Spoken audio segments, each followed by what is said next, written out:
Acne dry skin है या acne oily skin है, आपने जिन चीज़ों से अवॉइड करना है वो उनको कभी भी इग्नोर नहीं करना। ज़रा सी बेहतियाती आपकी स्किन भी खराब कर सकती है, आपका मेकअप भी खराब कर सकती है और क्लाइंट की बददुआएं लेना अलग बात हो जाती है। ठीक है, अस्सलाम वालेकुम जी, क्या हाल चाल है सबका? ठीक ठाक है। Welcome back to my channel KN creation. यहाँ पे हम एडवांस ब्यूटिशियन कोर्स कर रहे हैं जिसमें हम सबसे पहले स्किन टाइप्स को कवर कर रहे हैं। हमने 4 स्किन टाइप्स कवर कर ली हैं।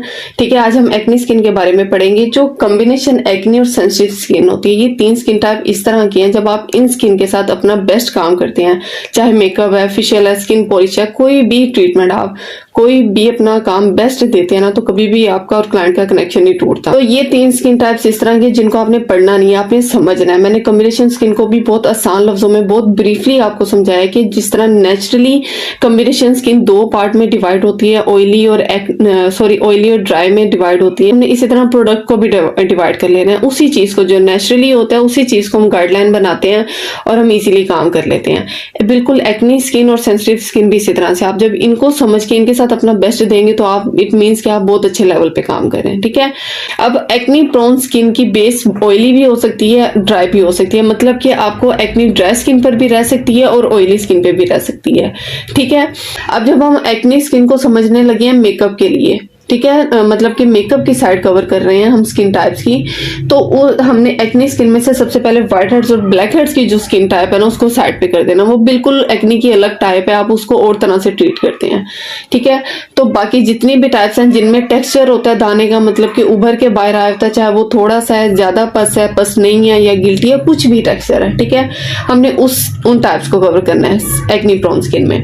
ठीक है, इस तरह की आपकी स्किन टाइप है तो आपने क्लींजिंग तो मस्ट करनी है, क्योंकि कोई भी स्किन टाइप है, मैंने आपको पहले भी बताया, आप क्लींजिंग स्किप नहीं कर सकते। अब जब हमने इस स्किन पे क्लींजिंग करनी है, हमें जरूरत महसूस हो रही है, स्किन गंदी फील हो रही है, ऑलरेडी उस पे दाने हैं, फिर उसमें गंदगी भी है, फ्रेशनेस नहीं है, फिर आप मेकअप करो तो सवाल ही पैदा नहीं होता कि वो मेकअप अच्छा लगेगा। तो आपने उस पर अपना बेस्ट देना है। अब क्लींजिंग करनी है तो किस तरह से करनी है? क्लींजिंग कभी भी एक्नी स्किन पे लगाकर मसाज नहीं करते, ये बात हमेशा याद रखनी। आपने क्लींजर को अपने फुल फेस पर लगाया, 3 से 4 मिनट छोड़ा और उसके बाद आपने उसको वॉश कर देना है। बस, आपने कभी भी उसको मसाज नहीं करना। आपने जब मसाज करना है ना, तो जो एक्नी है ना वो और ज्यादा हीटअप होने लगती है। जो एक्नी होती है उसमें नेचुरली हीट होती ही होती है, चाहे आपकी कोई भी टाइप की एक्नी है उसमें हीट होती है।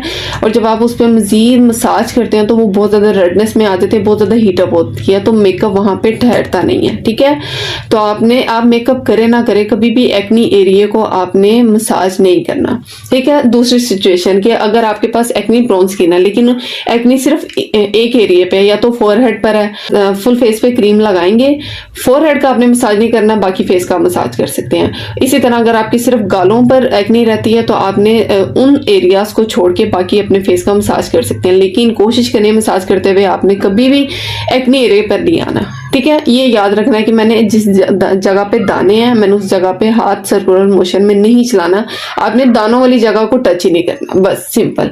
ठीक, उसके बाद आ जाता है, मैं यहाँ पे क्लिनजिंग के बाद बाकी सभी स्किन टाइप्स में बता रही थी कि आपने एक्सफोलिएशन करनी है। ठीक है, कि आपके पास स्मूथ सरफेस होना चाहिए। लेकिन अगर आपके पास एक्नी स्किन आ जाती है, उसके ऊपर डेड स्किन है, आप एक्सफोलिएशन नहीं कर सकते। अगर आपकी एक एरिया पे है ना तो फुल फेस पर हो जाती है, तो कभी भी आप मेकअप करें या नहीं करें, आपने एक्सफोलिएशन से अवॉइड करना है। लेकिन अब जब मैं आपको बता रही हूँ कि आपने इस स्किन पर अपना बेस्ट देना है तो आप बहुत अच्छे लेवल पे काम करें। मैं आपके साथ एक सीक्रेट शेयर करती हूँ। अगर आपके पास एक्नी प्रोन स्किन आ जाती है, ठीक है, अब आपने अपना मेकअप का बेस्ट देना है। मैंने आपको बता दिया क्लींजिंग आपने इस तरह से करनी है। उसके बाद अब आपको अपना मेकअप फ्रेश चाहिए। मैं आपको बताती हूँ, जो हमारा फेस होता है ना उसका बिल्कुल मिड गया होता है हमारा नोज, हमारी जो नाक है ना वो हमारे फुल फेस का मिड है, सबसे ज्यादा हाईलाइट होता है हमारा नाक। आपके अगर नोज एरिया पे एक्नी नहीं है ना, दाने बिल्कुल भी नहीं है, तो आपने स्क्रब लेना है। ठीक है, सिर्फ नाक पर लगाकर 1 या 2 फिंगर के साथ, आपने ज्यादा फिंगर्स नहीं लगानी। जितने एरिया पे आपकी फिंगर्स फैलेंगी उतनी ज्यादा एक्नी को टच होगी और आपकी एक्नी जो है सारे फेस पर फैल सकती है। तो आपने बहुत एहतियात से सिर्फ 1 या 2 फिंगर्स को यूज करना है। आपने स्क्रब लेना है थोड़ी सी अमाउंट में, उसको नाक पर लगाना और हल्के हाथों से सिर्फ नाक पर, नोज एरिया से आपने साइड पर नहीं जाना। नोज एरिया पे आपने हल्की सी उसकी स्क्रबिंग कर लेनी है। वहां का सरफेस आपके पास स्मूथ आ गया, आपके पास मेन जो मिडल था ना आपके पास, जो सबसे ज्यादा हाईलाइट होता है हमारे चेहरे पे, वो एरिया आपका स्मूथ हो गया, आपने वहां से उसको रिमूव कर देना है। ठीक है। उसके बाद आप अपना मेकअप कर सकते हैं। अगर आपके फोरहेड पे भी एक्नी नहीं है, आप अपने फोरहेड का भी स्क्रबिंग कर सकते हैं। जिस एरिया पे आपके एक्नी नहीं है, आप उस एरिया की स्क्रबिंग कर सकते हैं। लेकिन स्क्रबिंग करते हुए भी आपने ख्याल करना है गलती से भी आपका स्क्रब वाला हाथ आपके एक्नी एरिया पे ना लगे, ठीक है। लेकिन अगर आपके फुल फेस पर है, नोज पर नहीं है, आपने नोज को लाजमी साफ करना है। मतलब कि वहां से आपने डेड स्किन रिमूव करके उसके बाद आपने अपना मेकअप करना है। तो इससे क्या होता है, जो हमारे फुल फेस का मिड एरिया होता है ना, मतलब कि हमारा नोज ज्यादा हाईलाइट होता है, वो जब वो एरिया हमारा स्मूथ हो गया, वहां पे फाउंडेशन बड़ी अच्छी लग रही है, बड़ी अच्छा उसका सरफेस आ रहा है, अच्छी लुक आ रही है, तो उससे क्या होता है हमारा जो पिछला एरिया, मतलब कि हमारी गाल वगैरह होती हैं वो ढक जाती हैं काफी हद तक, ठीक है। उस पे अगर आपकी डलनेस है, कुछ भी है, तो कवर अप हो जाती है। ऐसा कोई मसला नहीं है आप जब आप नोज को टारगेट कर लेते हैं एक्नी प्रोन स्किन में, ठीक है। तो ये छोटी सी ट्रिक यूज करके देखिएगा, आपकी एक्नी प्रोन स्किन पे भी बहुत अच्छा मेकअप हो सकता है। उसके बाद मॉइस्चराइजर, ठीक है। मॉइस्चराइजर आपने स्किप नहीं करना, आपकी कोई भी स्किन टाइप है, कुछ भी मसला है। उसके बाद हमारा टोनर, एक्नी प्रोन स्किन पे आपने टोनर स्किप नहीं करना, क्योंकि मैंने आपको बताया जो हमारी एक्नी होती है नेचुरली इसमें हीट होती है, और जो टोनर है वो उसको हमारे पीएच लेवल को बैलेंस करता है, हमारी जो एक्नी होती है उसको रिलैक्स करता है। तो उससे क्या होता है हमारी बेस, जो हमारी फाउंडेशन होती है, हमारा मेकअप है, वो लॉन्ग लास्टिंग हो जाता है जब आप टोनर अप्लाई करते हैं एक्नी प्रोन स्किन पे। लेकिन टोनर इसका आपका होना चाहिए फ्रेग्रेंस फ्री, ठीक है, अल्कोहल फ्री, पैराबेन फ्री, हर चीज बिल्कुल माइल्ड और लाइट वेट। और ये 3 स्टेप आपने लाजमी करने हैं एक्नी प्रोन स्किन अगर आपके पास आती है।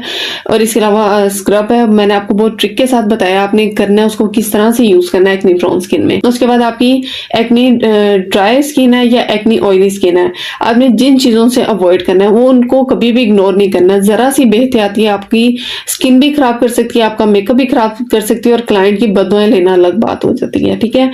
तो सबसे पहले आपकी कोई भी स्किन टाइप है, आपने ऑयल बेस्ड प्रोडक्ट्स नहीं यूज करनी, जैसे ऑयल बेस्ड सीरम हो गया, या ऑयल बेस्ड कोई भी मॉइस्चराइजर है, कोई भी फाउंडेशन है, आपने ऑयल बेस्ड नहीं यूज करनी, ड्राई स्किन पे भी नहीं करनी। क्यों? क्योंकि मैंने आपको बताया कि जो हमारी एक्नी है उसमें नेचुरली हीट होता है, और जब आप ऑयल बेस्ड फॉर्मूला यूज करते हैं वो हीट अप जैसे ही एक्नी होती है वहां से रिप्लेस होने लग जाती है हर चीज। चाहे आपने नीचे मॉइस्चराइजर लगाई है, सीरम ऑयल बेस्ड लगाए, ऊपर से फाउंडेशन रिप्लेस हो जाएगी जैसी एक्नी हीट होगी, ठीक है। तो अवॉइड करना है, कोई भी स्किन टाइप है आपने ऑयल बेस्ड कोई भी प्रोडक्ट्स यूज नहीं करनी, क्लियर। उसके बाद स्क्रबिंग मैंने आपको बता दिया, आपने इसको अवॉइड करना है जितना ज्यादा हो सकते हैं। आप मेकअप से पहले भी अवॉइड करें, और इसके अलावा भी आपके पास फेशियल करवाते हैं, स्किन पॉलिश करवाते हैं, तो आपने तब भी उसी एहतियात से यूज करना है स्क्रब जिस तरह से मैंने आपको बताया है। जिस एरिया पे दाने आपने वहां पे स्क्रब नहीं लगाना, और जिस एरिया पे एक्नी नहीं है वहां पे स्क्रब कर सकते हैं बहुत एहतियात से, बहुत हल्के हाथों से, ठीक है। अगेन आपका जो स्क्रब है उसमें जो पार्टिकल्स होते हैं, जो दाने होते हैं, बहुत बारीक होने चाहिए, बहुत बारीक होने चाहिए। एप्रिकॉट स्क्रब कभी भी आपने एक्नी प्रोन स्किन पे यूज नहीं करना, क्लियर। उसके बाद हमारी आइसिंग आ जाती है। आइसिंग बहुत अवॉइड करनी है आपने एक्नी प्रोन स्किन पे। आपके पास कोई भी एक्नी टाइप है, व्हाइट हेड्स और ब्लैक हेड्स भी हैं, तो आपने आइसिंग अवॉइड करनी है। क्या होता है, ये बेसिकली एक गंद होता है आपके पोर्स के अंदर, एक्नी की कोई भी टाइप है। फिर जब आप आइसिंग कर देते हैं ना, तो बहुत ही अपनी स्किन के साथ ब्लास्ट करने वाली बात है, स्किन अच्छी खासी बर्बाद हो जाती है जब आप किसी भी एक्नी टाइप में आइसिंग करते हैं, मेकअप से पहले या ओवरऑल किसी भी कंडीशन में करते हैं। तो icing, scrubbing, oil based products, इन 3 चीजों से आपने बहुत एहतियात करनी है। उसके बाद मैंने एक्नी स्किन के साथ सैलिसिलिक एसिड लिखा हुआ है, ये वो इंग्रेडिएंट है जो 4G की स्पीड से आप कह लें कि एक्नी को ठीक करता है। जो आप स्किन स्पेशलिस्ट के पास जाते हैं, डर्माटोलॉजिस्ट के पास जाते हैं, वो कभी भी ब्रांड्स के पीछे नहीं भाग रहे होते, वो फॉर्मूला पढ़ते हैं। आपको जो बताते हैं उनको सिर्फ फॉर्मूलाज याद होते हैं। उस फॉर्मूले में क्या होता है, जो बेस होती है ना, जिस भी फॉर्मूले को आपको रेकमेंड करते हैं, जो बेस होती है ना, वो सैलिसिलिक एसिड होता है। तो अगर आपका सैलून है या आपने सैलून स्टार्ट करना है, तो आपने अपने सैलून पे लाजमी कुछ प्रोडक्ट्स सैलिसिलिक एसिड बेस्ड रखनी है, क्योंकि एक्नी प्रोन स्किन आपके पास आती है, आपने उसको ट्रीट करना ही है। जैसे ये न्यूट्रोजेना का एक फेस वॉश आता है एक्नी के लिए, बहुत अच्छा है, ये भी सैलिसिलिक एसिड बेस्ड। आप इसके इंग्रेडिएंट पढ़ेंगे तो आपको पता लगेगा। ये भी अपने सैलून पे लाजमी रखा करें। एक्नी प्रोन स्किन आपके पास आती है, ट्रीटमेंट करवाते हैं, आप फेशियल से पहले यूज कर सकते हैं ये फेस वॉश, या उन्हें रेकमेंड कर सकते हैं। आपको इजी होता है जब आप सैलिसिलिक एसिड बेस को टारगेट करते हैं, ठीक है। उसके बाद एक्नी प्रोन स्किन पे आपने मेकअप की कौन सी फॉर्म अप्लाई करनी है, स्टिक, पाउडर और वाटर, ठीक है। मतलब कि जो स्टिक बेस आती हैं, क्रालोन की होगी, क्रिस्टीन की होगी। अगर तो आपके पास इस तरह से स्टिक में है तो भी ओके है, और अगर आपके पास केक में है लेकिन उतनी ही थिकनेस है जितनी स्टिक की होती है, तो भी ओके है, ठीक है। आप वो फॉर्मूला यूज करेंगे। इसके अलावा पाउडर और जो वाटर है, मतलब कि आपकी जो मिनरल बेसिस होती हैं या पैनकेक वगैरह होते हैं, एक्नी प्रोन स्किन पे बहुत अच्छा वर्क करते हैं। तो आप ये 3 टाइप यूज कर सकते हैं। लेकिन एक्नी प्रोन स्किन पे फाउंडेशन ब्लश ऑन लगाने की एक ट्रिक है, एक टेक्निक है, बिल्कुल अलग तरीके से हर चीज अप्लाई होती है। जब हम एप्लीकेशन पढ़ेंगे मैं आपको उसमें बताऊंगी कि एक्नी प्रोन स्किन पे आपने फाउंडेशन किस तरह से लगानी है, ब्लश ऑन हर चीज आपने किस तरह से लगानी है। उसके बाद मैंने जितनी भी पीछे स्किन टाइप्स बताई हैं, मैं जब आपको एप्लीकेशन बाकी सारा मेकअप पढ़ाऊंगी तो आप बगैर फिक्सर 48 आवर्स तक अपना मेकअप स्टे कर सकते हैं। गारंटेड है कि मतलब कि 48 घंटे 24 घंटे आपका मेकअप कहीं भी नहीं हिलेगा। मैं आपको इस तरह से मेकअप करना बताऊंगी। तो लेकिन जब आपके पास एक्नी प्रोन स्किन आएगी ना, तो आपके पास फिक्सर लाजमी होना चाहिए। बाकी किसी स्किन में मैं आपको रेकमेंड नहीं करूंगी, जिस टाइप का मैं आपको मेकअप सिखाऊंगी, लेकिन एक्नी प्रोन स्किन के लिए आपके पास फिक्सर होना जरूरी है, ठीक है। उसके अलावा एक्नी स्किन आपकी ड्राई पर है या ऑयली पर है, आपने हमेशा मैट मेकअप रखना है। क्या होता है, जितना ज्यादा आप मैट मेकअप रखते हैं, जैसे जैसे टाइम गुजरता है आपका मेकअप ज्यादा स्किन के साथ सेटल होता है। लेकिन जब आप बहुत ज्यादा ग्लोसी करते हैं तो जैसे टाइम गुजरता है वो बहुत ज्यादा ग्रीसी और बहुत गंदा मेकअप लगने लग जाता है, ठीक है। तो आपने अवॉइड करना है हाइलाइटर से, क्रीम हाइलाइटर, पाउडर हाइलाइटर।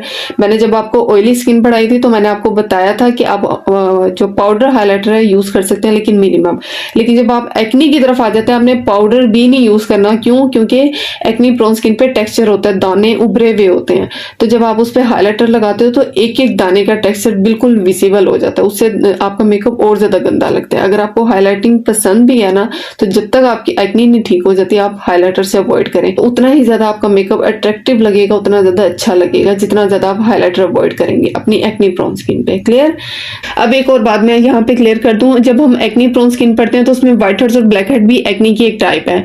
लेकिन जब आपके पास मोटे दाने होते हैं ना, चाहे वो किसी भी फॉर्म में है, रेडनेस में है, पस में है, गिल्टी में, किसी भी फॉर्म में है, तो आप किसी सूरत मेकअप करें नहीं करें, आप स्क्रबिंग नहीं कर सकते उस एरिया पे। लेकिन जब आपके व्हाइट हेड्स और ब्लैक हेड्स होते हैं तो आपको स्क्रबिंग करनी पड़ती है इस एक्ने को खत्म करने के लिए, ठीक है। जब आप स्किन को पढ़ते हैं ना प्रॉपरली, हम तो सिर्फ उतना पढ़े हैं ना जितना मेकअप के लिए जरूरी है। जब आप स्किन को प्रॉपर पढ़ते हैं ना, तो फिर आपको समझ लगती है कि मेरे पास किस टाइप की एक्नी है और मैंने उनको किन चीजों से ठीक करना है।